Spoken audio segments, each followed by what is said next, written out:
Hi,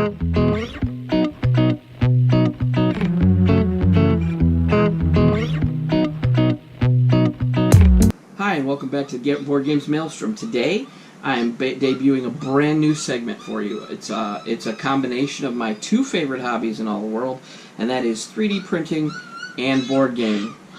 You'll please have to excuse the puppies that are barking outside. Those are my daughter's dog. She just had puppies, and they're kind of intruding into our filming. But we'll try to trudge on. It combines two of my favorite hobbies, 3D printing and board gaming, and therefore we're going to call this segment G-Code and Gaming. And what that is G-Code is the file that you use to translate to your 3D printer in order for it to print what you need to print. We're going to be combining a 3D printing accessory with a game each week, or every couple weeks. It depends on how quick I can do this. We're going to do that, and this week's game we're combining it with is The Mind by Wolfgang Warsch and Pandasaurus Games. This was just most recently nominated for the Spiel des Jahres in 2018. Those announcements for the winners have not come out yet, so we don't know who won those games. What better game to pair with what better accessory to pair with a card game than card holders? And these were 3D printed on my TiVo Tornado. It is a very affordable 3D printer if you're thinking about getting into the hobby. And what better machine than the TiVo Tornado for a channel like the Board Games Maelstrom? But what we're going to do is we're going to go down to the table and we're going to take a look at how the Mind plays and how the accessories work with it. And let's go down and take a look.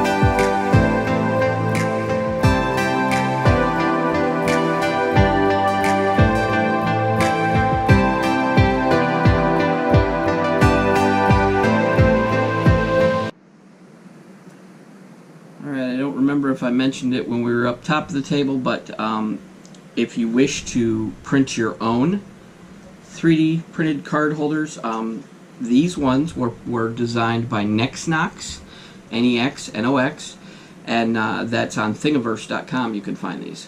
But let's get into how the game plays. The Mind is a game with very few different cards as far as, you know, there are number cards, there are level cards, there are shuriken cards, and there are life cards. And how this works is everybody is dealt, and I have a 4-player game set up here. Everybody is dealt in level 1 card each. And the object of the game is to play your cards down into the center in ascending order from 1 to 100, because we have a card deck here from 1 to 100, and cards are dealt out randomly to all 4 players by that. What you have to do is place all your cards into the center in ascending order from 1 to 100, but there is a trick to it. You cannot communicate with the other people at the table. So you have to do it by feeling, you have to do it by timing, you have to do it by just knowing, you know, how high your card is and what the possibilities are.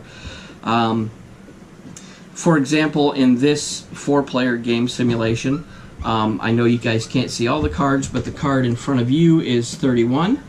And the card over here in this seat is 49, and the card in the opposite seat is 47, and my card is 78. So I instinctively know that my card is going to be higher than probably most of the cards that are out there. I don't know for sure, but it's going to be higher than most of the cards out there. So basically, I'll probably want to wait on this. So there may be a small period of waiting because there's nothing really close to the bottom, but the lowest card out here is 31, so after a short period of time, this player may play 31 to the end. Now, this is where it becomes critical. This player here has 49, and this player here has 47, so it could very easily be played out of out of turn. If you play cards out of order, then you lose a life, and you lose 3 lives, and the game is over. So let's just say they popped it out, and he got the 47, and then he put down the 49. That allows me to play the 78. Then the game goes to level 2, and you'll see each of these levels you get to add something. In this level you get to add a shuriken. Oops, took the wrong one.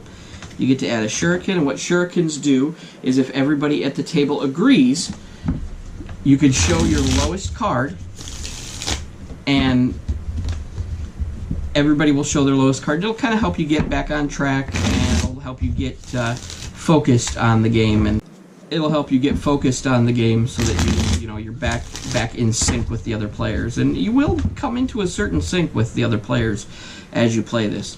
As you go into level 2, each player will be dealt 2 cards. And we'll simulate this round as well.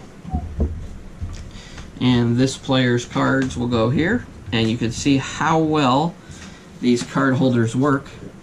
So if you do want card holders, please go to Thingiverse, support NextKnox, download, maybe even tip the designer, whatever you'd like to do. They're very useful things. Now everybody has 2 cards in the second level, and you must play these cards in ascending order. And if you don't, game could be over. Now I have a very low card, so I might pop that out fairly quickly. But let's see what the other players have, so I can. At that point, this player may say, "Oh, I got a 9. I better get that out there." And then you would continue on until somebody played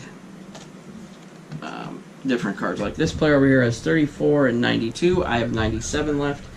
And this player over here has 11 and 71. So being that the 9 came down, they would probably want to pop the 11 down. And then there might be a little bit of a... And this would go on and on until either all your lives are gone, or you beat a certain amount of levels. They're explained in the instructions. Beat a certain amount of levels, and then you would go into what is called dark mode. And what that is everyone would again play their cards in ascending order, but you must play them face down. And when all the cards are played, the deck is revealed, or the played cards are revealed, and all the ones that are out of order cost you a life. So it kind of like increases the difficulty, so you're going to end up losing here sooner or later. But that is the end of my first episode of G-Code and Gaming. And as you can see, these card holders work quite well. You can hold up to like 10, 11 cards in here, and they work really well. I mean, you can squish them together a little, get more cards in there, but it's a very, very nice accessory to have to go with gaming. Any of your card games this would work with. But until next time, thanks for stopping by.